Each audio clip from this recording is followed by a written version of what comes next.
growth doesn't happen automatically. You being here isn't going to get you anything, right? Nothing happens through osmosis. What happens after you leave here will be determined, and how intentional you are about that is going to determine, whether you get anything from the time and energy that you've invested. So we're going to talk about this in terms of gaps, right? Where we are versus where we want to be or could be.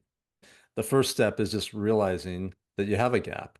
So these are 8 common gaps that people have: the assumption gap, knowledge gap, timing gap, mistake gap, perfection gap, comparison, and expectation gaps.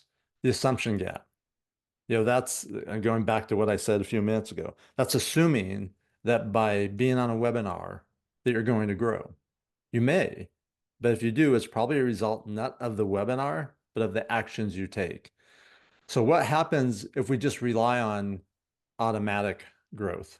What happens if we assume we're going to grow? I'll tell you what happens. Usually nothing. So let's not do that. The knowledge gap. I don't know how to grow.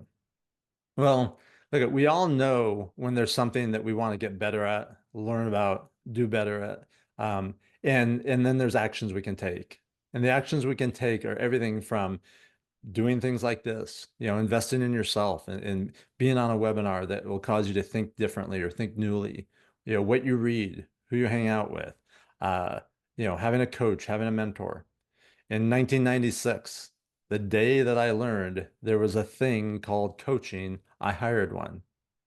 It's 2025. I still have a coach. I've had a coach since 1996. Oftentimes I've had multiple coaches. So, what can you do? Who can you ask questions for? Who can you ask guidance? Who's the mentor that you have? Who's the go-to person? One of the reason, and this is not a commercial for our team, but one of the reason I know that people are on our team is because they want the support, they want the guidance, they want the mentorship.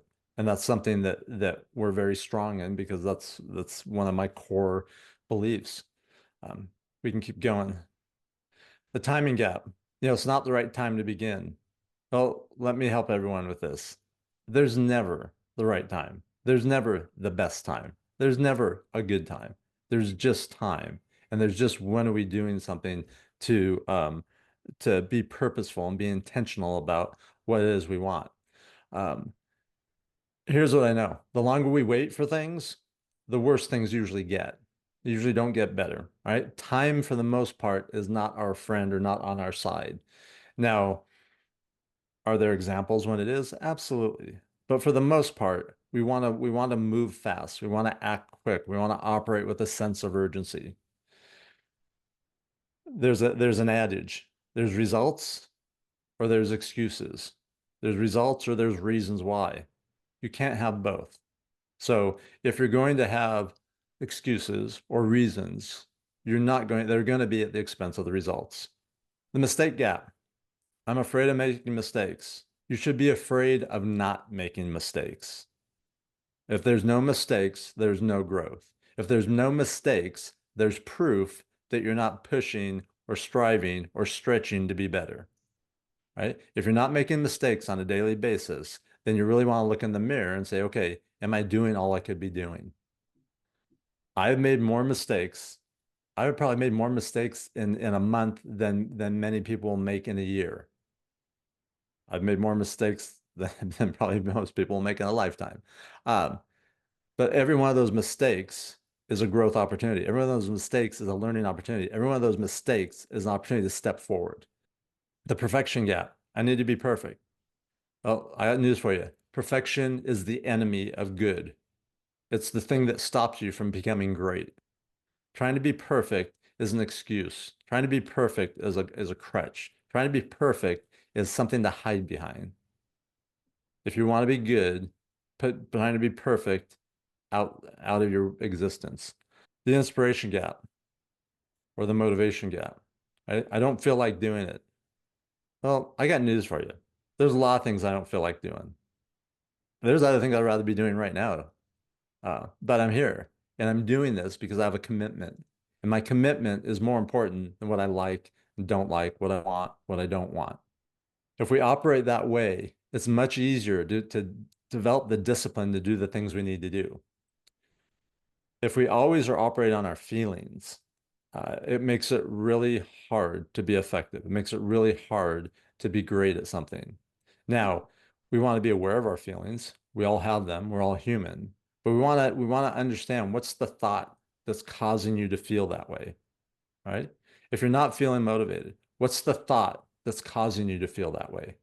And then ask yourself this question, is that thought reality or not? More times than not, it won't be reality. It'll just be what your mind is telling you. The comparison gap. I'm not doing as good as this person. I wish I was like that person. This person's doing a lot more than me. They have a lot more money than me. Um, Comparing yourself to others is the best way to slow down or stifle your growth. Putting the blinders on and focusing on only one person, the person in the mirror, is the best way to grow. So don't make the mistake of comparing yourself to others or what others are doing or not doing. If you're not satisfied, then take action, because action is the only thing that moves you forward. The expectation gap. What's our expectations?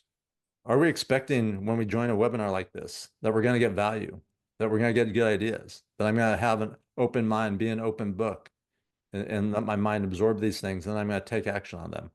Or are we expecting that's going to be all the stuff I already know, or I've already heard it before?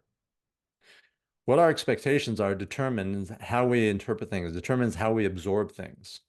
So the success formula is prepare, make sure you have the right attitude, putting yourself in the place where you have the right opportunities, and then you're taking the actions. Which gap is holding you back? For some of you, it might be multiple gaps, and that's okay. We all have them. But the awareness, like I said at the very beginning, is the most important thing. And then figuring out what you need to do to start taking the actions to bridge that gap. Schedule a 15-minute call with me. Our team may or may not be for you, but we have resources for you, or we can direct you in another direction.